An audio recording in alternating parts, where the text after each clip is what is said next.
कमाने लायक हो तभी तुम्हें प्यार मिलेगा इस संसार में। धन कमाने लायक हो तभी तुम्हें प्यार मिलेगा इस संसार में। बहुत सुंदर उपदेश है। जब तक तुम धन कमाने लायक हो तभी तुम्हें कहेंगे मेरा पति, मेरा पिता, मेरा भाई, मेरा अमुक अमुक। और जिस दिन तुम धन कमाने लायक नहीं रहोगे उस दिन कोई बात नहीं पूछेगा, पक्की बात है। वाह वाह जब चल रहा है तो सब हाथ मिलाएंगे, और जब बुरा समय आएगा तो तुम्हारी गली से निकलना हो ठीक नहीं समझेगी कि अगर उधर निकलेंगे कहीं वो मिल न जाए और कुछ मांग न ले, कुछ कह न दे। जब तक तुम धन कमाने लायक हो, तुम्हारे पास धन है, तभी तक तेरे को प्यार मिल रहा है संसार से, परिवार से। और जब तू रोगग्रस्त हो जाएगा, जराग्रस्त हो जाएगा, तो कोई भी तेरे से बात नहीं पूछेगा, बात नहीं करेगा। अरे मूढ़, इसलिए तू निरंतर गोविंद का भजन कर ले, गोविंद का भजन कर ले, गोविंद का भजन कर ले। ये आशा परिवार की, भोगों की इतनी सुदृढ़ है फांसी ये कि नहीं कटती है। बूढ़ा हो गया है, त्वचा सब ढीली हो गई, हड्डी हड्डी दिखाई देती है, सिर के बाल सब पक गए, दांत एको नहीं रह गए, लाठी लेके चल रहे, फिर भी वही परिवार की ममता। दरवाजे पे बैठा वही परिवार के विषय में सोचता रहता है। ये नहीं सोच रहा कि मृत्यु नजदीक आ रही, भगवान का भजन कर ले, अपने जीवन को सार्थक कर ले। अरे मूढ़, तू निरंतर गोविंद का भजन कर ले, गोविंद का भजन कर ले, कोई तेरे काम आने वाला नहीं। जब अवस्था ढल जाती है तो काम वेदना अंदर रहती, लेकिन काम क्रीड़ा नहीं हो पाती, जलता रहता है वो वृद्ध। जब जल सूखने लगता है तो जलाशय, जिसने उसमें जो अंदर होते, कछुआ, मछली, मेढक, जो भी जीव, सब व्याकुल होने लगते हैं। क्या जलाशय, जब जल सूख गया, अवस्था निकल गई, तो क्या विकार, काम विकार उसे जलाता रहता है। वो चिंता से जलाशय में डलते रहते हैं कि अब पानी सूखा, मरेंगे। ऐसे ही जब धन नष्ट हो जाता है तो कोई परिवार का मित्र, रिश्ता, नाता कोई निर्वाह नहीं करता। सच्ची हमने देखा है, ये दृश्य देखे। इसी प्रकार अगर तत्व ज्ञान हो गया तो संसार से तुम मुक्त हो जाओगे। इसलिए तत्व ज्ञान प्रदान करने वाले भगवान गोविंद का भजन कर। दिन व्यतीत हुआ, रात आई, रात व्यतीत हुई, प्रातः हुआ, फिर दिन व्यतीत हुआ, फिर सायं आई। तुम्हारी आयु नष्ट हो रही, गए 24 घंटे, अब पता नहीं कितने घंटे, कितने मिनट हैं। शिशिर गई, शिशिर ऋतु, बसंत ऋतु आई, वर्षा आई, ग्रीष्म आई, शरद आई, गए। हर ऋतु 2-2 महीने अपना प्रभाव दिखाकर हमारी 2 महीने की आयु गई। ऋतु गई, दिन गया, रात गया, आयु बीतती चली जा रही है, आशा बढ़ती चली जा रही है। ऐसा मकान बना लेंगे, ऐसा कर लेंगे, ऐसा कर लेंगे। अरे मूढ़, मरने का समय आ रहा है।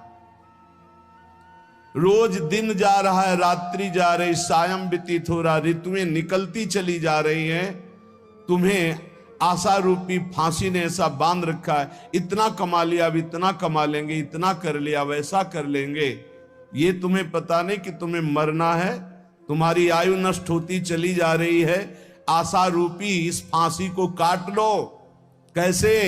भज गोविंदम, भज गोविंदम, गोविंदम भज मूढ़मते। अरे मूढ़मती, गोविंद का भजन कर ले, गोविंद का भजन कर ले, गोविंद का भजन कर ले। नहीं, मृत्यु के समीप आने पर ये व्याकरण का शब्द डुक्रिंच करने, ये तुम्हारी रक्षा नहीं कर पाएगा। ये व्याकरण, ये पढ़ाई लिखाई, ये तुम्हारी मृत्यु पर विजय प्राप्त नहीं। मृत्यु पर गोविंद गोविंद हरे मुरारे, गोविंद गोविंद मुकुंद कृष्ण, गोविंद गोविंद रथांग पाणे, गोविंद दामोदर माधवेति। ये भगवान नाम ही तुम्हारी रक्षा करेंगे। जिसने गीता जी को पढ़ा, श्रीमद् भागवत गीता जी, कुछ लोग तो इस भेद ही नहीं जान पा रहे हैं कि श्रीमद् भागवत और श्रीमद् भगवत गीता जी अलग है, नहीं जान पाते हैं कई लोगों के ऐसे। जिसने जो युद्ध क्षेत्र में भगवान श्री कृष्णचंद्र जी ने अर्जुन को 18 अध्याय उपदेश किया, उसे श्रीमद् भगवत गीता जी कहते हैं। और भगवान व्यास देव जी द्वारा रचित श्री सुखदेव जी ने जो 7 दिन में परीक्षित जी को सुनाया, वो श्रीमद् भागवत है। जिसने भगवत गीता को पढ़ा है, गंगा जल के एक बूंद भी आचमन किया है, एक बार भगवान श्री कृष्ण की पूजा कर ली है, यमराज उसकी तरफ आंख उठा के भी नहीं देखेंगे। एक बार भगवत गीता पढ़ा, एक बार गंगा जल का आचमन किया, एक बार भगवान श्री कृष्ण की अर्चना वंदना कर ली, तो यमराज कभी उसकी तरफ नहीं देखेंगे। इसलिए एक बार का जब इतना महत्व है, तो तू हर समय भज गोविंदम भज गोविंदम भज गोविंदम मूढ़मते, हर समय गोविंद का भजन कर, गोविंद का भजन। अये मूढ़मती, तेरा कोई साथ नहीं देगा, तू गोविंद का भजन कर। कहते हैं कि ये भजन की अवस्था नहीं है, तो कब भजन की अवस्था होती? बाल्यावस्था खेल कूद में चली गई, जवानी स्त्री में आसक्त भोग में चली गई, वृद्धावस्था रुपया पैसा नाती पनातीन की चिंता में चली गई, तो परब्रह्म परमात्मा का भजन करने की कौन सी अवस्था है? अरे जब से होश हो जाए तभी से भजन शुरू कर दो। चेतना जागृत हो, बुद्धि काम करने लगे, राधा राधा राधा, गोविंद गोविंद गोविंद भजन करे। अरे मूढ़, कोई तेरा साथ देने वाला नहीं, इसलिए भज गोविंदम भज गोविंदम। इस संसार में बार बार जन्म होता है, बार बार मरण होता है, बार बार 9 महीने माता के गर्भ में रहना पड़ता है। अब तो होश संभाल ले, मनुष्य शरीर मिला है, भगवान श्री कृष्ण की शरण में आ जा और इस अपार संसार से पार हो जा, और हर क्षण गोविंद गोविंद गोविंद ऐसा रट, नहीं बार बार जन्म मरण के चक्र से तुझे कोई नहीं बचा सकता है।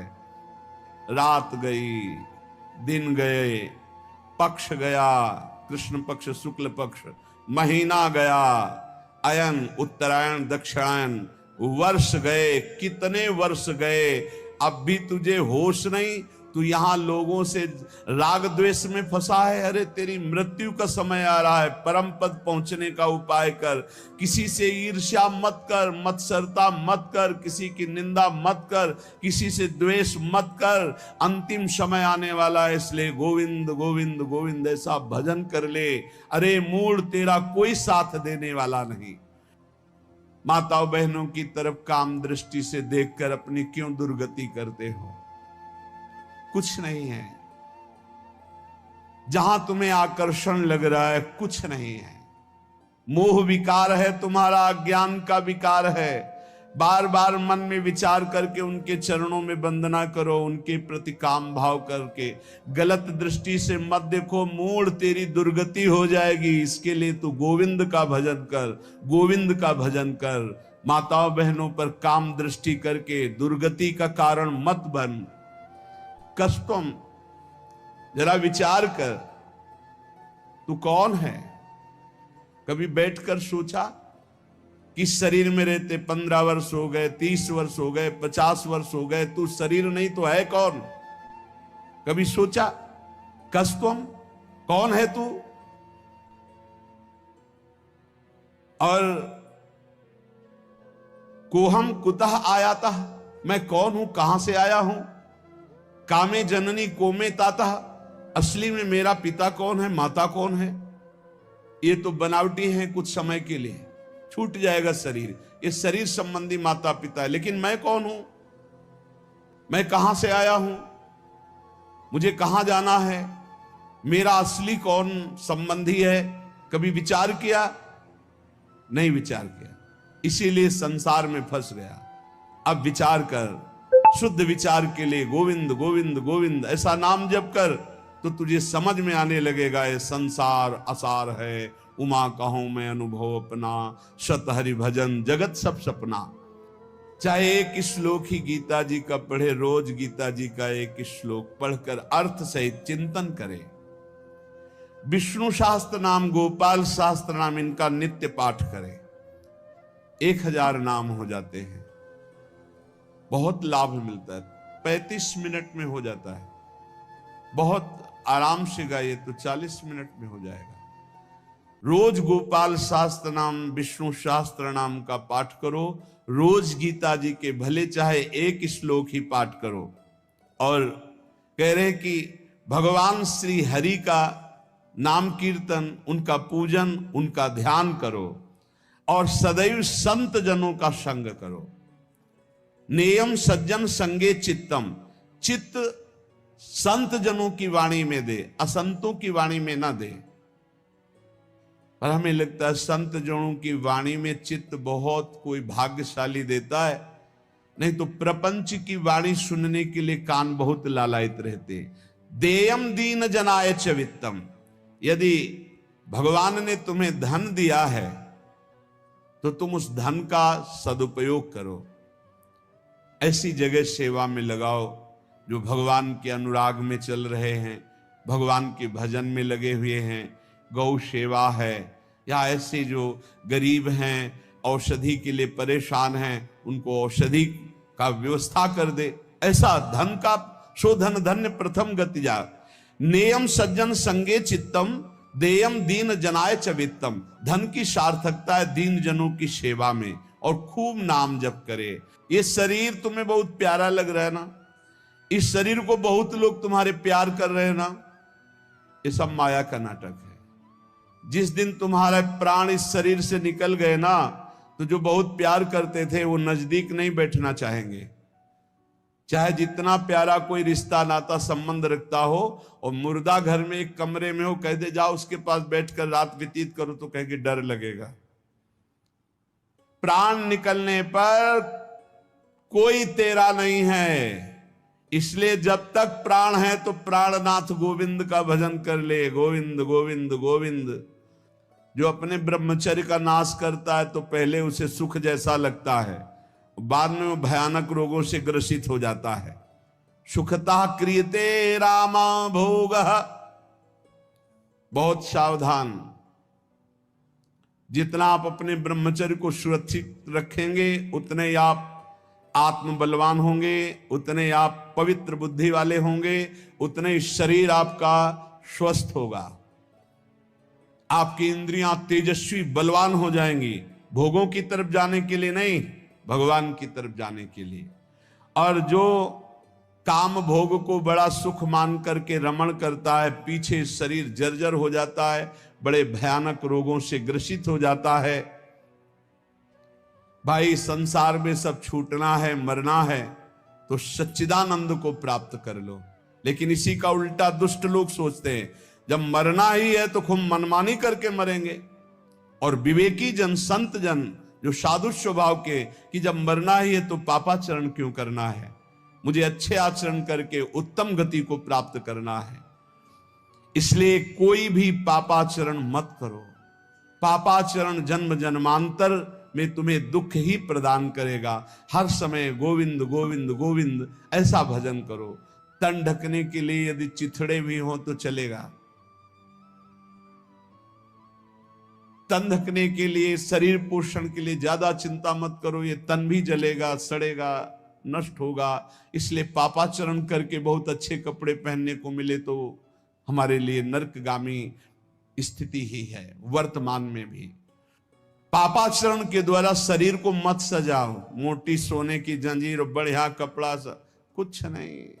ये अग्नि में भस्म होने वाला शरीर है, ये नष्ट होने वाला शरीर। पापाचरण करके इसे सजा रहे हो और पाप करके दुर्गति भोगोगे। एक मार्ग है ऐसा जो तुम्हें इस जन्म में पुण्य और पाप दोनों से बचाकर भगवत प्राप्ति करा दे। वो भगवान का मार्ग है। न मैं हूं, न तू है, न ये संसार है, एकमात्र भगवान है। इसलिए भगवान की शरण में हो जा और गोविंद गोविंद गोविंद ऐसा भजन कर। चाहे गंगा सागर चले जाओ, चाहे बड़े बड़े उपवास कर लो, चाहे बड़े बड़े दान कर लो, जब तक भजन नहीं करोगे तब तक ज्ञान नहीं होगा। क्या ज्ञान? ये संसार में एकमात्र वासुदेव हैं।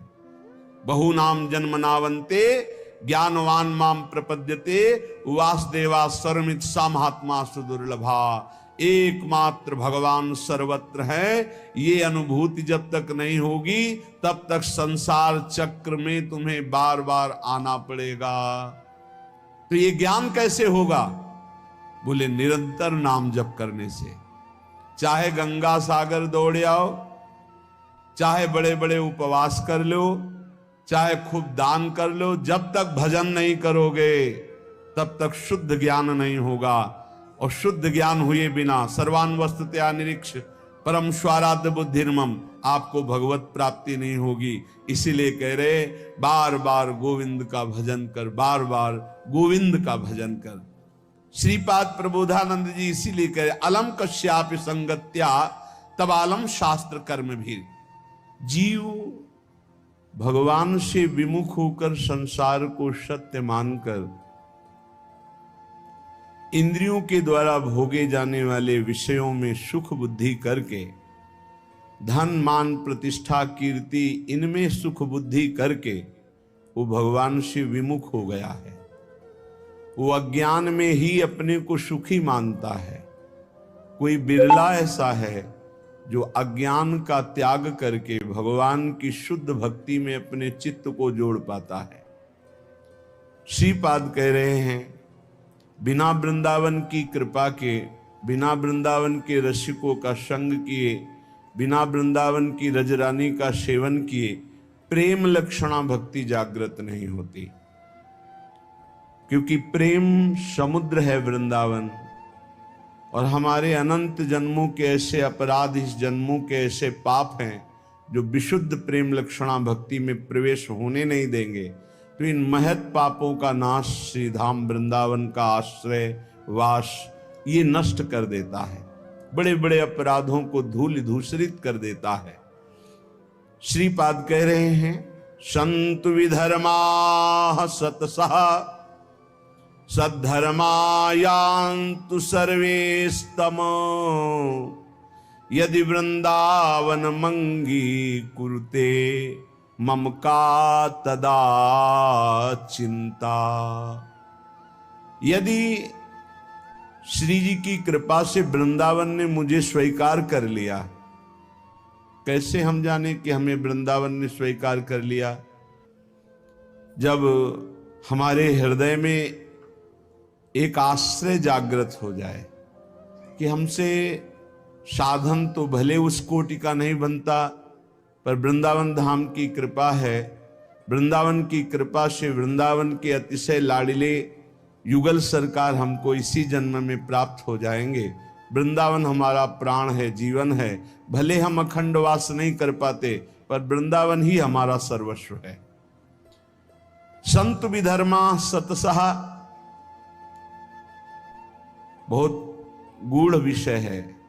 कह रहे हैं हजारों हजारों अधर्म हो गए हों तो भी तुम्हें प्रियालाल की प्राप्ति हो जाएगी। विश्वास करो, ये धाम बहुत पावन करने वाला है।